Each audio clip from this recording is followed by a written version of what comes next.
Hey, welcome back to ZK MasterTech. Well, the power's out in the shop today, so I was going to replace the hydro motor on the rear of this X9 combine here today, but we got no power, lights, really can't do much here today, so we're going to go head out to the country and work on some tractors. Let's get into it.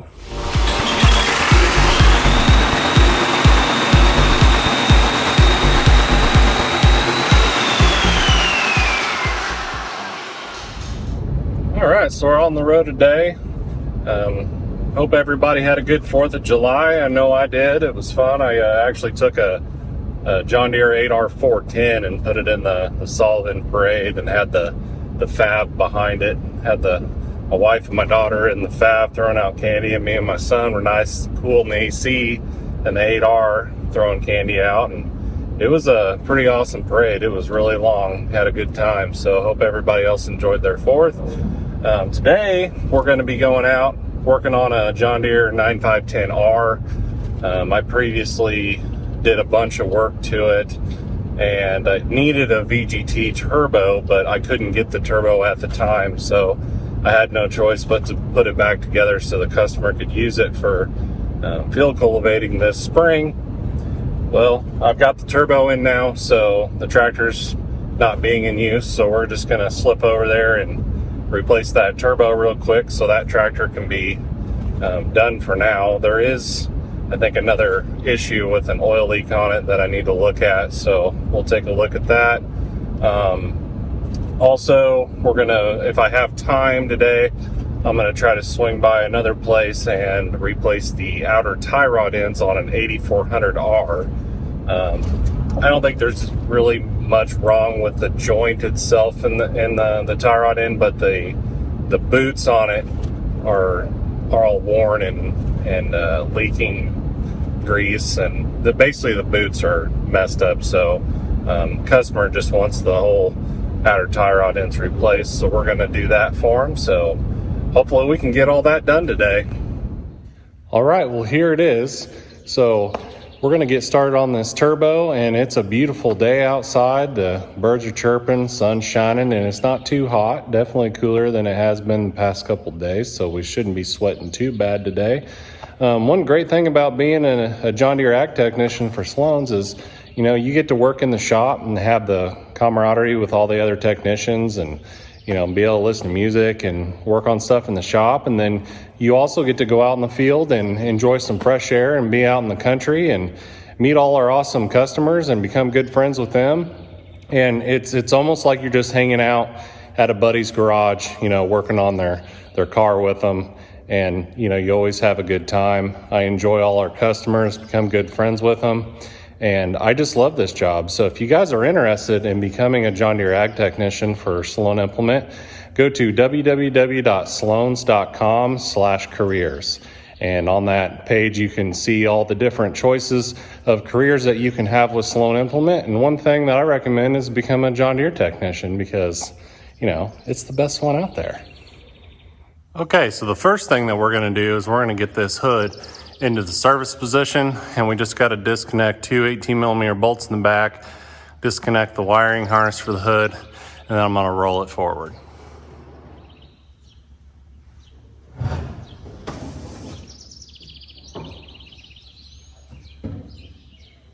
Just like that.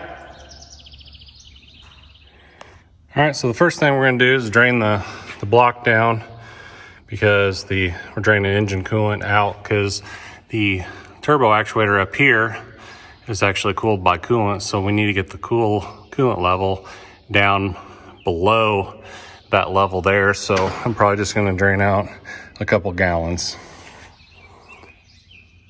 Now, there was oil in that bucket, so don't pay attention to that. We're going to put new back in, so that's just the bucket I had on my truck we could drain a little out into. All right, well, you guys are probably wondering, hey, Zeth, why are you replacing this turbo?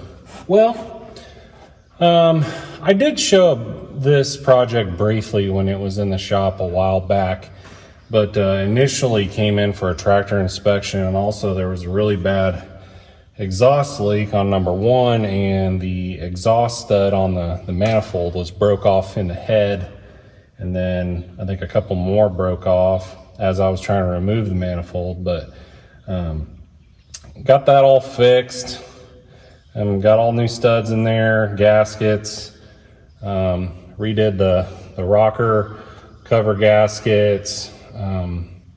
Further inspection, we found, bad EGR cooler, fixed turbo was damaged on the ceiling front where the interstage pipe met to the turbo.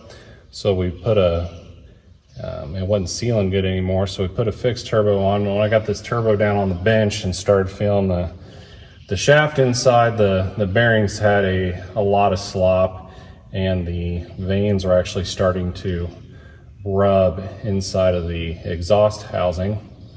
So I went to put a turbo on it, but couldn't get any turbos from parts from Deere. They were on back order, so I had no choice but to put this thing back together so it could run spring tillage. Fortunately, it made it through the season okay, but now that we got the turbo, we're going to come back and just replace this VGT turbo here. So the first thing we want to do is bust out the old Seafoam Deep Creep, and we're going to soak everything down that we think is going to fight us.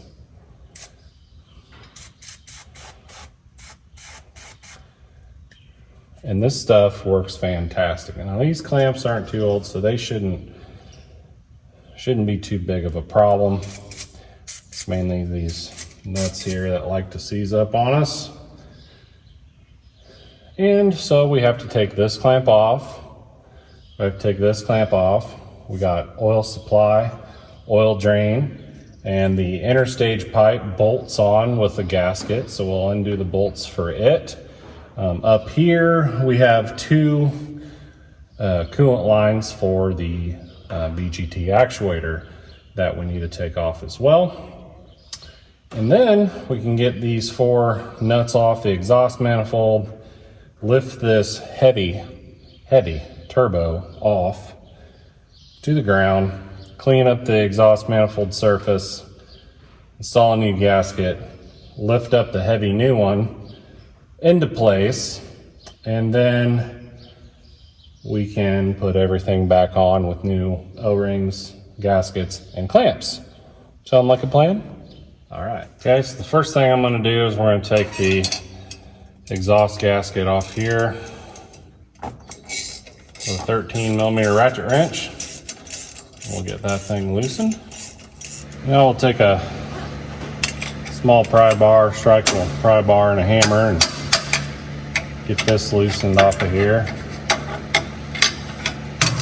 Yeah. Hadn't been on there too long. I didn't think it was gonna fight us too bad.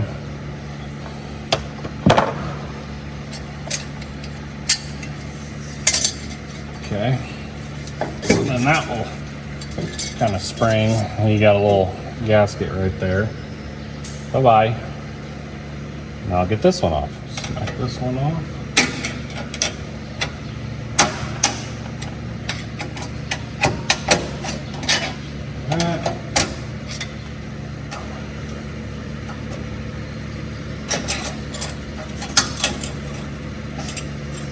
Just like that.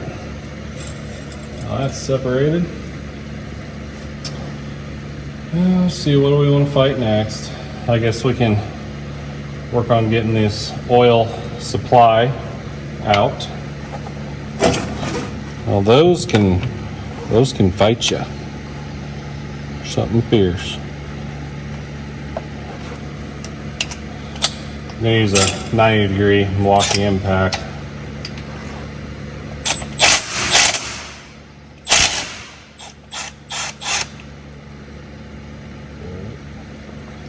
Got a bolt and a little horseshoe clamp that holds that line in. And I think there's a clamp down here holding the oil lines together. I'm gonna go ahead and loosen that up.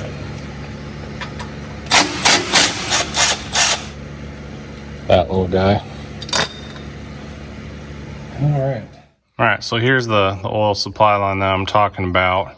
And you gotta kind of just wiggle and work it because there's an O-ring that's stuck in that hole. So we'll get that, I'll work that. And then here's your oil drain line. And you got two 15 millimeter bolts that are holding that up in there. So we'll get those out as well and get those two oil pipes out of our way.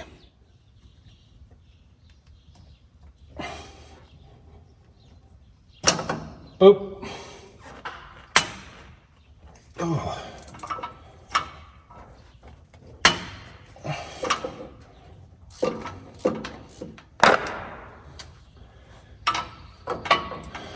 Got those off.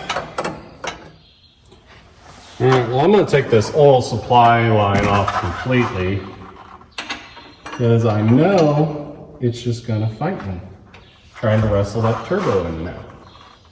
You can't do this job without 4-way angle wrenches, and the cheapest, best way to get them is through Tecton, and you guys can find those 4-way angle wrenches in my Amazon storefront. Look at the link down in the description. Jeez.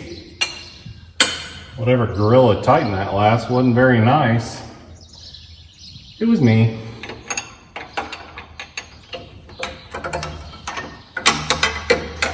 Just get this guy out the way. Okay, now we can take the bolts out on this interstage pipe.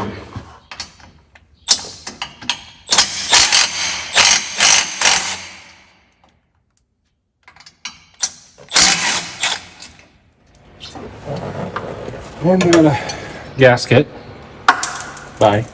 Okay.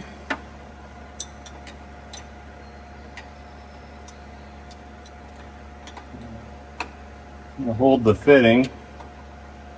The 3/4 lines at 11/16.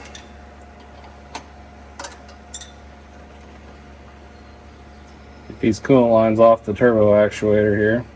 So now I need to get the wiring. So we've got wiring for turbo speed sensor, wiring for the turbo actuator. So I need to get that undone. Get a little light on the situation here. I'm going to snip that one, pull it out. I'll put a new zip tie there. And then we need to undo those two connectors.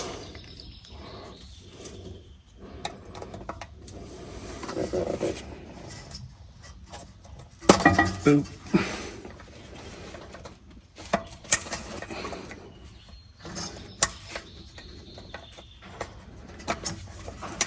Boop. I'll try to pry those out gently. The trim stick. Bam. Wiring undone. So we'll just tuck it back here. Okay. All right, well, these nuts have been soaking for a little while now, so let's see if we'll break them loose. Using a long double box gear wrench here. Oh yeah.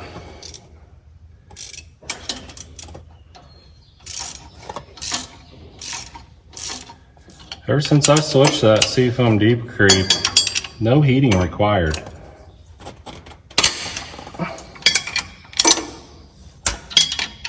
Okay, we got all the nuts off easily.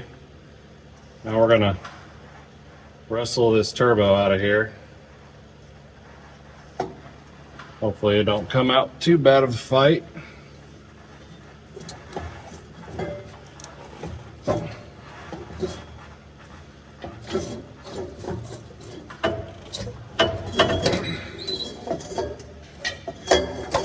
Catch on everything.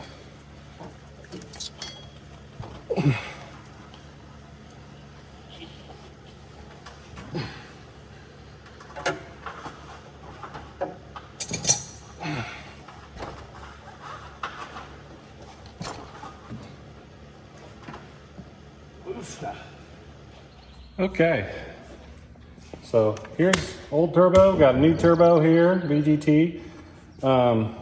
This got worse since we ran it. Hear that? Hear the vanes rubbing?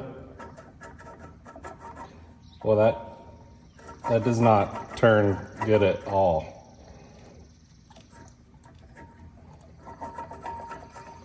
It's supposed to sound like this. See? Nothing. Totally smooth. Bad. She's not long for this world. But she got by. So I poured some fresh oil down her yap here, and where the oil inlet is, and to lubricate the bearings in here, because these don't come lubricated enough for immediate startup. So just dump some oil in there, spin it, you're good to go. Trust me, it gets oil pressure right now, so you don't have to worry about it too much, but definitely want to, on a brand new turbo, you want to pre-lube it before you install it. Now I just got to take these two fittings out of the actuator here, transfer them over to the new actuator here, and then we can put this new turbo on with a new gasket for the manifold.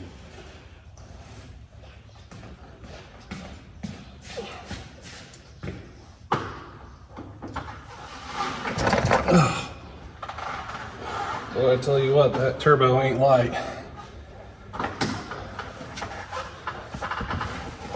Keeps you from getting soft, I guess.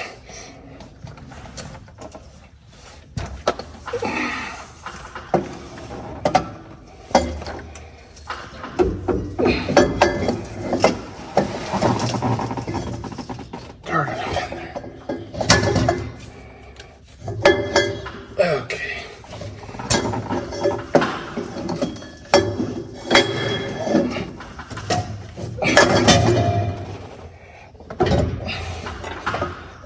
Everything's in the way. Nope. Wow.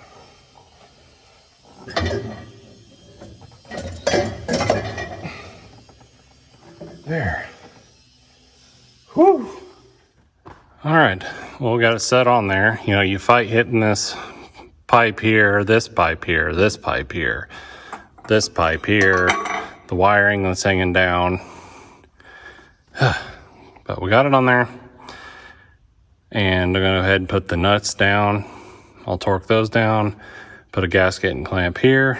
Got a new O-ring for this line, top and bottom. Put the oil drain on with a new gasket and clamp here. New gasket here, bolt this up. Put the two coolant lines on there. Got new O-rings on the fittings there. Hook the wiring up, tidy it down with some zip ties. And then I'm gonna have to go in and relearn the VGT actuator, the position, all the way open, all the way closed. I'll calibrate that, and then it should be done. Man, what is going on outside? Oh, somebody's beating and banging. So, yeah, I think it's time for some music and a time lapse, shall we?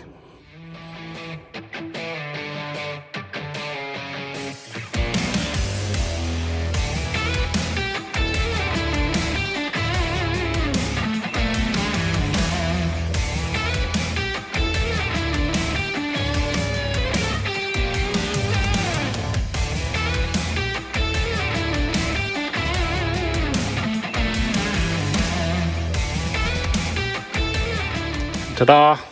There it is. New turbo. I'm gonna go in the cab, hook up service advisor, do a relearn on this VGT, and then we'll fire this beast up. Okay, so we got the VGT relearned. Did a harness test. No codes, so we're gonna go ahead and fire this thing up. This tractor does have 2,510 hours on it. I know you guys always want to know the hours, so there you go. There's the hours. Let's start this thing up. Contact.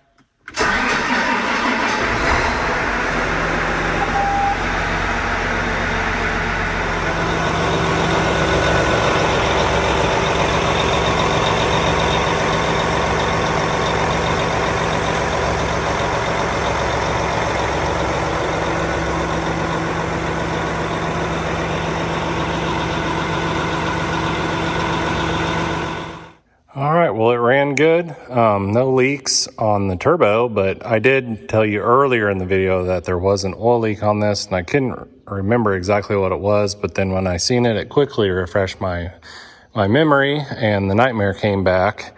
And also, I did put coolant back in this engine. I failed to mention that or video it, and I apologize for that, but I put 2.5 gallons of coolant in it before I did the VGT calibration. Anywho, there is the oil leak right there.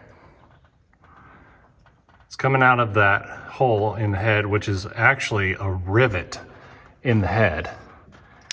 And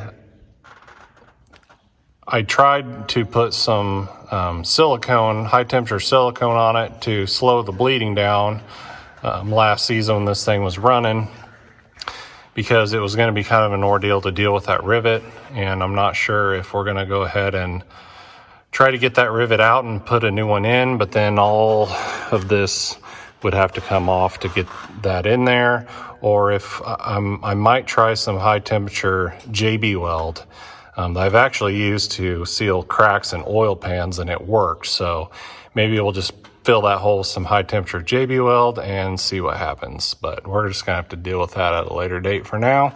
But everything else on the turbo is done, and this is a happy tractor now. All right, we're on the road again. I called the next customer, and he said he's using the tractor planting, so he must be putting beans into the harvested wheat field.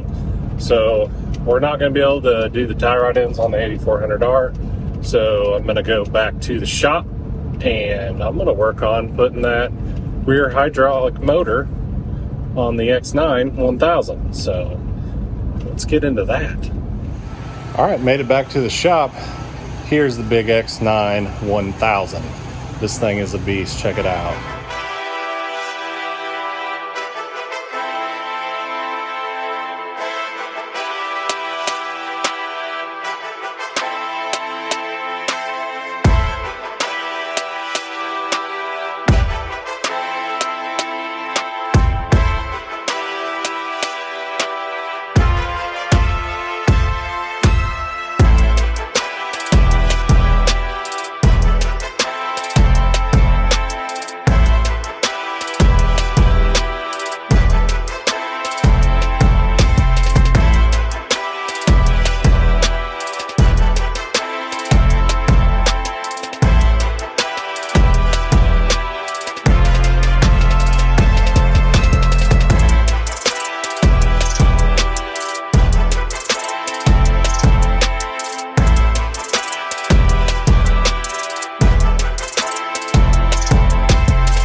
All right, well, that's going to do it for this episode. I did a little tease on the X9 here.